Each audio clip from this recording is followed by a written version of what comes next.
শিক্ষকদের উপর পুলিশের লাঠি পেটার প্রতিবাদে গর্জে উঠেছেন শুভেন্দু অধিকারী। তিনি বলেছেন, এমন লাঠি মারা সরকারের এই রাজ্যে প্রয়োজন ফুরিয়েছে। মমতা বন্দ্যোপাধ্যায়কে আক্রমণ করে রাজ্যের বিরোধী দলনেতা প্রশ্ন তুলেছেন, শিক্ষকদের উপর পুলিশের লাঠি পেটার পরেও পুলিশ মন্ত্রী কেন বেরোননি? বাজার খারাপ দেখে মনোজ পান্ত এবং মনোজ ভার্মাকে এগিয়ে দিয়েছেন। যে পুলিশ কর্মী শিক্ষকদের লাঠি মারছেন তাকে তো তখনই সাসপেন্ড করা উচিত ছিল। তা না করে সিপি মনোজ ভার্মা বলেছেন, ভিডিওটা অর্ধেক দেখানো হয়েছে। লাঠি মারা সরকার আর নেই দরকার।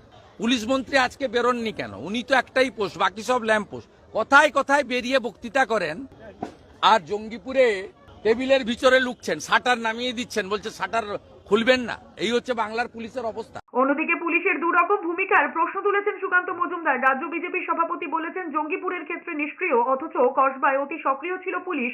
সরকারি সম্পত্তি নষ্ট করেনি, টায়ার জ্বালিয়ে প্রতিবাদ করেননি। তারপরেও শিক্ষকদের প্রতি পুলিশের এমন আচরণ অত্যন্ত লজ্জার। গতকাল যখন আগুন জ্বালানো হচ্ছিল, ঢিল মারা হচ্ছিল, দুটো পুলিশের ভ্যান পুড়িয়ে দেওয়া হলো, 6টা ভ্যান ভ্যান্ডালাইজ করা হলো, পরে হয়তো আরো সংখ্যা বেড়েছে। তারপরেও পুলিশ কি সুন্দর অহিংস পুলিশ।